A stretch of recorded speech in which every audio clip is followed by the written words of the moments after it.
Hi, welcome back to this week's version of Terry's Tips. Today, what we're going to do is we're going to try to cover a topic so that you can just get started about thinking about retirement planning and what needs to be involved so that you can make this important decision. So this is what we call the 5 questions to ask in planning for retirement.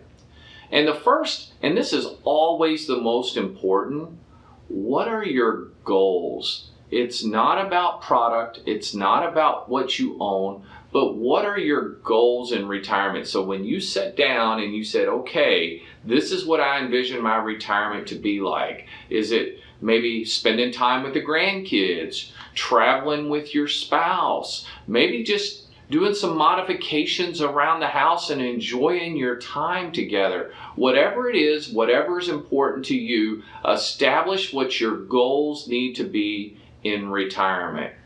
Now, once we know our goals, now what we have to decide is how much income do we have coming in? Do I have guaranteed income? So I have to add up what I have coming in from my Social Security. If I'm fortunate enough to have a pension, what do I have saved in 401ks and 403bs? How much am I going to be able to withdraw out of those accounts so that I don't run out of money later in life? So what we have to do is we have to simply bridge the gap and say, okay, here's what we have coming in.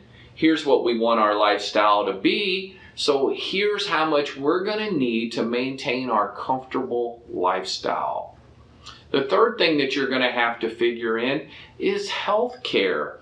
Healthcare is going to play a huge component. Healthcare is moving at a rate of 8%.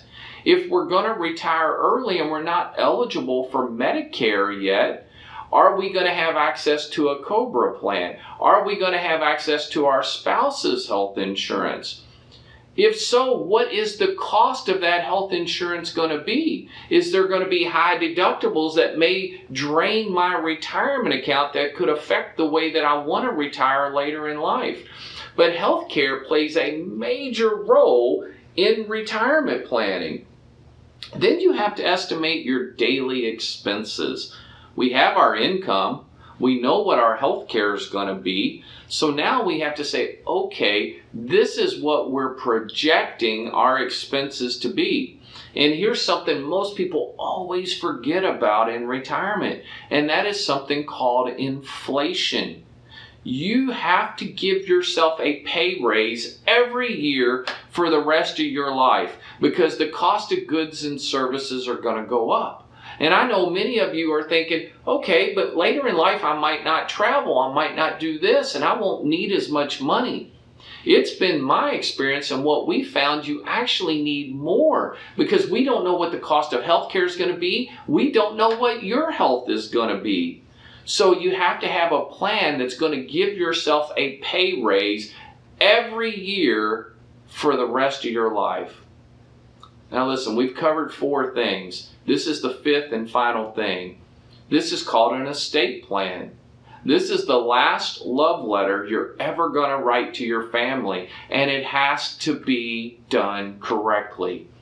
We don't want our family to be tied up for any length of time while our assets are frozen in court processes. That's a process called probate. There is a legal way around probate, okay? And a lot of you are thinking that it's done with wills, and nothing could be further from the truth.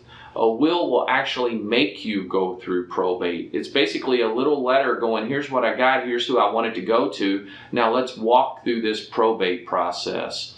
You can do everything with a trust that you can do with a will. Buy, sell, mortgage, exchange, encumber.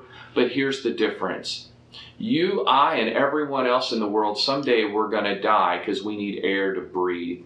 The trust isn't a living, human, breathing thing. So if it owns the assets, it never dies. There's no probate. What that means to you is there is no time delay.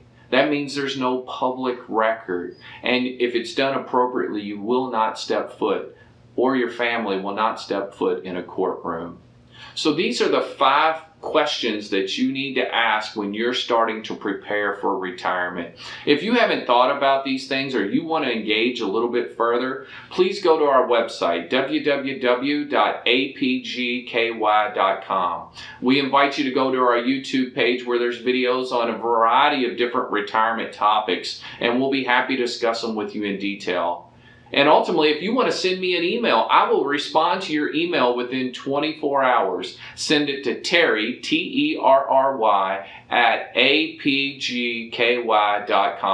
So again, take these tips. Please use them in planning for your retirement, and we look forward to seeing you, and we'll talk to you next week with a new video.